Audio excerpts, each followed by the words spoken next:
We are under quarantine. And I will say, it's quite boring indeed. Time moves so slow. As the father of existentialism, Kierkegaard once said, boredom rests upon the nothingness that winds its way through existence.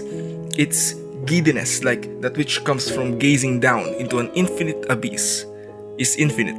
I am bored, not because there's nothing to do, but because we have everything to think about. Therefore, boredom arises with the lack of purpose. With the ongoing pandemic, I am once again grasping the question of my own mortality. It is quite evident that man is driven by purpose. It is also evident that we don't have an agreed sense of our purpose on the grand scheme of things. A man could have everything he needs but still be confident that there's a vital thing missing. This emptiness is the lack of meaning. We yearn for meaning, yet we live in a universe that appears to be totally indifferent.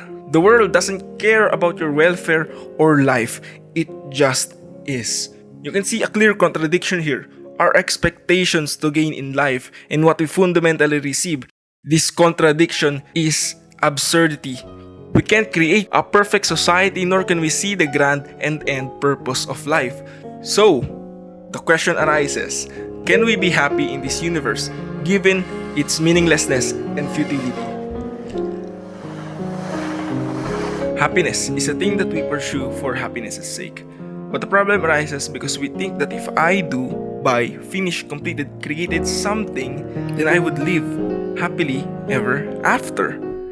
If you'd ever live for a day, you'd know that this is not how happiness works. You might be extremely happy for a minute, then you'd go back to your default state of emotion. That feeling of boredom, the despairing refusal to be oneself. What's interesting is meaning is not like happiness at all. Some say having kids gave their life meaning. Some say the profession they actually enjoy gave their life meaning. And if it's doing something in accordance with the individual self-actualization or essence, that gives them purpose even until the end. Therefore, meaning is by far a more sustainable goal than happiness. We are called into this world without our consent, and it is our goal to make the best of it. Hence, existence precedes essence. It's easy to get called into existence without your permission. It's another thing to be expected to know what your purpose is immediately after being called into existence. There's a rising pandemic going around us, far more deadly than COVID-19, far more destructive than natural disasters.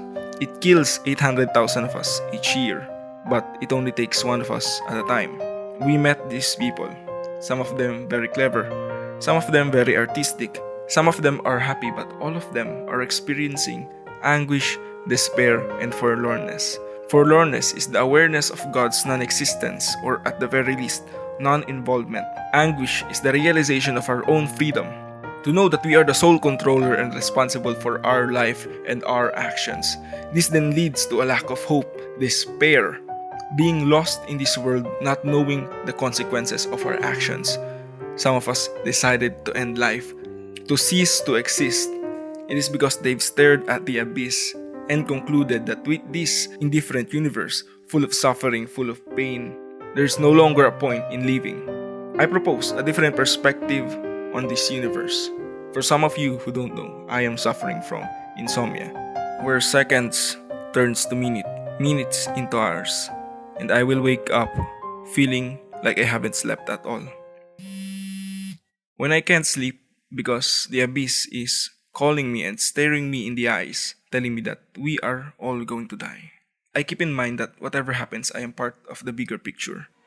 A miracle that started when the universe formed, an endeavor conducted across the planet, across history, the billions who have come before us, the Alpha, the Omega, the beginning, the end, and everything in between. If, on a cosmic scale, everything means nothing, if whatever you choose won't make a difference, if everything doesn't matter, if life is just a road to death, does that even matter?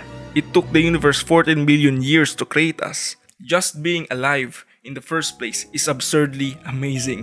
You are dead. Your body is made from the same stuff as everything, but the main difference is you are sentient. You are your own puppet master, puppeteering your body. If you'd been paying attention to what I'm saying, you'll know that purpose is personal. It comes from the individual's self-fulfillment and authenticity. So, you're saying that life is boring. There are infinite ways to live, infinite words still unsaid, billions of things undiscovered. We barely scratch the surface of the earth and you say that it's boring.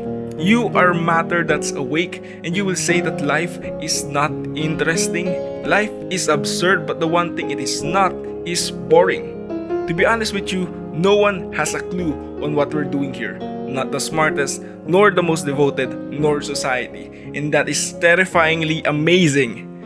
You can derive meaning from yourself, to yourself, for yourself in this short time that we have. No one can decide the meaning of your life except yourself. As Jean-Paul Sartre said in his lecture and book entitled Existentialism is Humanism, life has no meaning a priori. It is up to you to give it meaning, and value is nothing but the meaning that you choose.